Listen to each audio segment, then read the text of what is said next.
La question 7, soit AX est égal à une expression d'un polynôme. BX est égal à un polynôme. Ici, il y a une constante A, ici, il y a une constante B. À chercher. Donc, tel que AX est égal à BX fois Q de X plus R de X. Q, c'est le quotient, c'est-à-dire on va diviser AX par BX, on va trouver une quotient et une reste. Donc, par la division euclidienne, donc on va diviser AX par BX. Donc, ce qu'on veut, c'est choisir la bonne réponse. Ici, le coefficient de X carré dans Q. La somme des coefficients de Q est le coefficient de X dans Q est le coefficient dans R est la somme des coefficients de R est. Donc, quelle est la bonne réponse ici? La question 8, on a une fonction de paramètre m. Elle est égale à x plus 1 sur x plus 1 facteur de x moins 1 au carré, où m est un paramètre réel. Donc soit alpha, bêta, gamma, on va décomposer cette fameuse fonction. Elle est égale à ce terme ici. Donc, quelle est la bonne réponse? Qui va donner alpha plus bêta plus gamma est égal à un terme parmi les termes qui figurent ici. La question 9, une boîte B1 contient deux jetons numérotés 1-3. Une boîte B2 contient deux jetons numérotés 2-2. Une boîte B3 contient deux jetons numérotés 1-0. On tire au hasard un jeton alpha de B1 et un jeton bêta de B2. Un jeton gamma de B3. Quelle est la probabilité que l'équation alpha x carré plus bêta x plus gamma est égale à 0 admette des racines réelles? C'est-à-dire qu'il faut chercher la valeur de alpha, bêta, gamma telle que le discriminant ici, il est supérieur.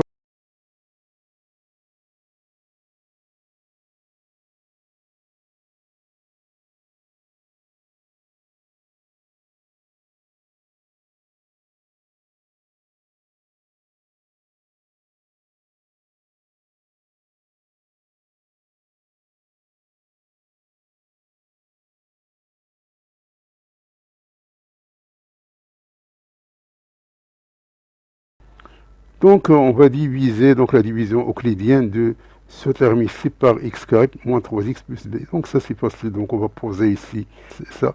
Donc ça c'est le diviseur, ça c'est le dividende, ça c'est le quotient et ça c'est le reste. Donc on a ce terme ici, puisqu'ici on a x à la puissance 5, ici x à la puissance 2, donc il faut multiplier par x à la puissance 3. Donc x à la puissance 3 fois x carré, c'est x à la puissance 5. x3 fois moins 3x, c'est moins 3 x à la puissance 4. x3 qui multiplie b, c'est bx3. On va faire on va retrancher ce terme de ce terme ici. Donc ça, il s'élimine. Il reste ça, moins 4, moins 3, c'est plus, c'est-à-dire est égal à moins x4. Ça, c'est 7 moins b, le tout x à la puissance 3, moins ce terme ici qui reste intact. Ici, on a x à la puissance 4. Ici, on a x au carré. Donc, il faut multiplier par moins x au carré. Donc, on va multiplier ici. Donc, c'est facile. Donc, on va multiplier ici. On va multiplier ici. On va faire là, retrancher ce terme de ce terme ici. Donc, ça, c'est s'en va. Elle va rester ce terme ici. Donc, on a ici un terme avec x à la puissance 3. Donc, ici, on a x carré. Et pour multiplier par 4 moins bx. Donc, si on multiplie ici, on a ce terme ici. Donc, ce terme ici, elle est égale à... Donc, ça, c'est son va. Donc, ça, c'est... Il s'élimine ici. Elle reste ce terme ici. Elle reste ce terme ici. Donc, ça, c'est tout simplement 9 moins 2b. Donc, on va mettre ici 9 moins 2b fois x carré. Donc, ça n'a pas d'importance ici. J'ai pas finir le calcul ici, mais vous multipliez ce terme ici et vous retranchez ici. Parce que ce que je veux, c'est parce que pour moi, j'ai déjà vu que q de x, qui est égal à ce terme ici, est là, c'est-à-dire x à la puissance 3, le coefficient c'est 1, ici c'est moins 1, ici c'est 4 moins b, et ici c'est 9 moins 2b. Donc lorsqu'on va faire la somme, on va trouver que ceci est égal à 13 moins 3b. Donc ceci est égal à b.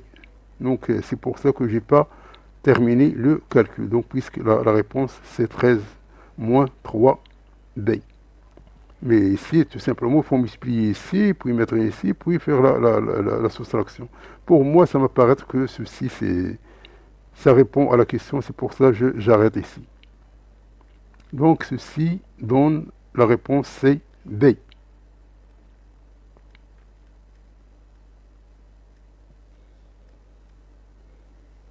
Donc ici, on a cette fonction. Donc pour trouver alpha, il faut multiplier les termes par x plus m. Multiplier tous les termes par x plus m. Et prendre x est égal à moins m.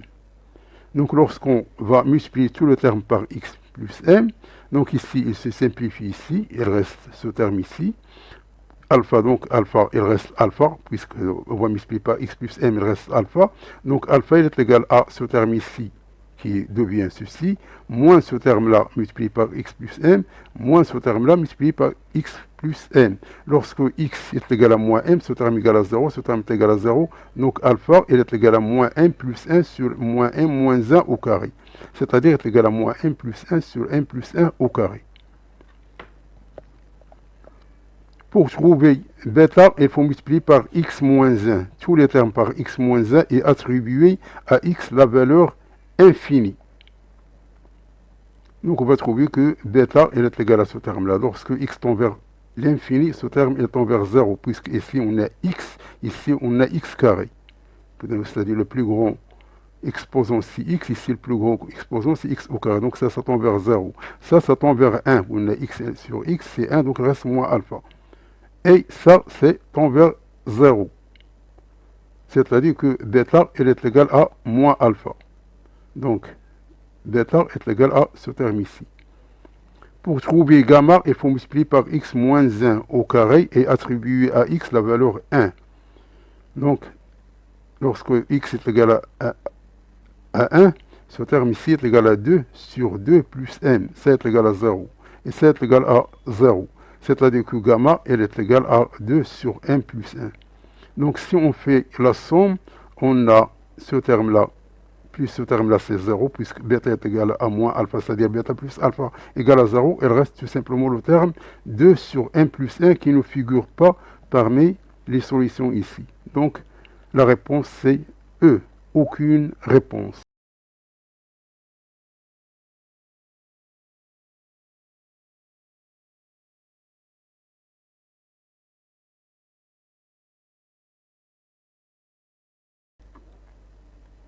Ici, la probabilité pour que cette équation du second degré a des racines réelles. Il faut que le discriminant soit supérieur ou égal à 0. Ici, le discriminant, c'est bêta au carré moins 4 alpha fois gamma. Or, bêta, elle est égale à 2, car elle reste toujours fixée, il y a 2, 2, 2. Tout simplement, ce qui change, c'est les jetons dans B1 et dans B3. Ici, on a un 3, ici, on a un 0. Alors que dans B2, c'est toujours, on a 2, 2. C'est-à-dire que bêta, il est égal à 2. Donc, 2 au carré, c'est 4. Donc, ici, elle reste. Donc, si alpha égale à 1 et gamma égale à 1. Puisqu'on a alpha et on a gamma. Mais ça, c'est toujours égal à 2. Donc, si 1 et 1, on a 1 avec 0, on a 3 avec 1 et on a 3 avec 0. Donc, si alpha égale à 1, gamma égale à 1, donc delta égale à 0. Donc, c'est faisable. Donc, c'est ici. Donc ça, c'est faux. Donc, on a 3 cas possibles parmi 4 cas. On a 4 cas, 3 qui sont possibles. Donc, la probabilité, c'est 3 quarts. Donc, il faut cocher la réponse B, qui est la réponse juste.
La question 10, 300 étudiants de première année du cycle préparatoire d'une ENSAM sont répartis dans les clubs de l'école comme suit.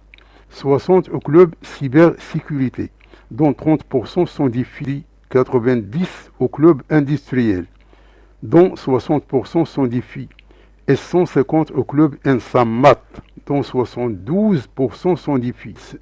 Chaque étudiant est inscrit dans un seul groupe, c'est-à-dire un seul club. Si l'on choisit au hasard un étudiant et qu'on sait qu'il s'agit d'un garçon, quelle est la probabilité qu'il soit inscrit au club ENSAM Math? Donc ça, c'est ce qu'on appelle la probabilité conditionnelle.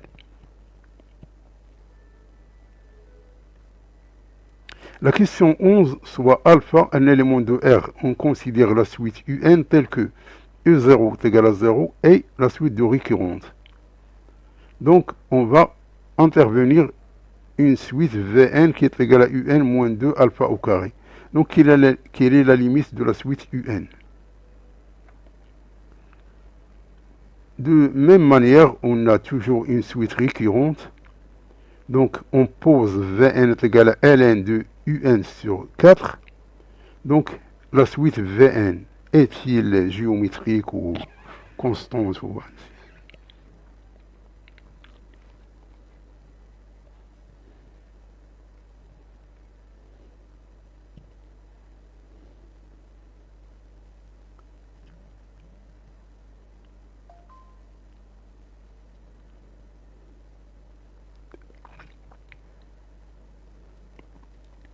Donc la probabilité, elle est conditionnelle. Donc on a 60 étudiants dont 30% sont des filles. Donc le nombre des filles, c'est 30% qui multiplie 60, c'est 18 filles. Donc le nombre de garçons, c'est 42. Puisque l'ensemble, c'est 60. Donc on a 18, il reste 42 garçons. Pour l'industriel, on a 90 étudiants, dont 60% sont des filles. C'est-à-dire le nombre de filles, c'est 54. C'est-à-dire le nombre de garçons, c'est 36. Pour l'ENSAM Math, on a 150 étudiants, dont 72% sont des filles. C'est-à-dire le nombre de filles, c'est 108. Et le reste, c'est 42, ce sont des garçons. Donc le total, le nombre de garçons, c'est 120. Donc la probabilité de l'ENSAM Math pour les garçons, c'est 42 sur 120, qui est égal à 0,35. Donc il faut cocher la réponse C, qui est la réponse juste.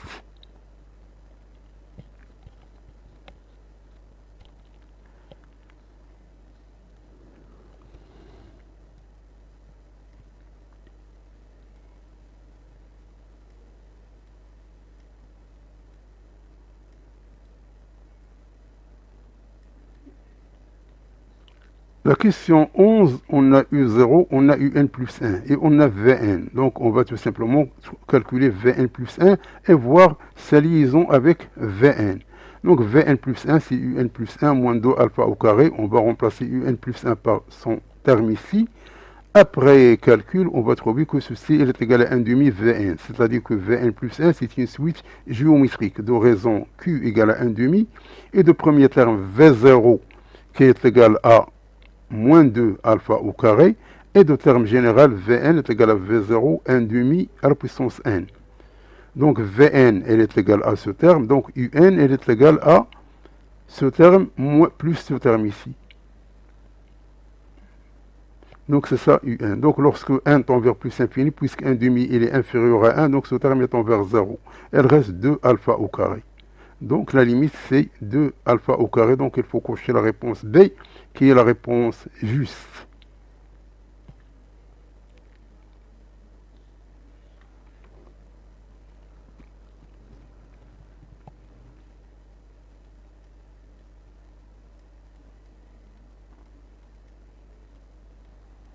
La question 3, on a la suite Un plus 1 au carré est égal à 4 Un. Et Un est là à terme positif. Donc puisque U1 est égal à 1, donc U2 est égal à 2, U3, donc tous les termes sont positifs. Donc Un plus 1, elle est égale à racine de 4 Un, est égal à 2 racine de Un. Et que on a Un plus 1, elle est égale à racine de 4 Un, qui est égal à 2 racine de Un.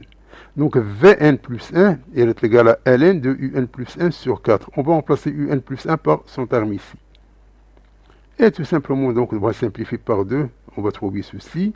Et puisque 2, c'est la racine de 4, donc on a en racine Ln de racine, c'est 1 demi Ln de ce terme ici. Et ça, c'est Vn. Donc Vn plus 1 est égal à 1 demi Vn. Donc Vn, c'est une suite géométrique ou bien c'est une progression géométrique de raison 1 demi. Donc il faut cocher la réponse A qui est la réponse juste.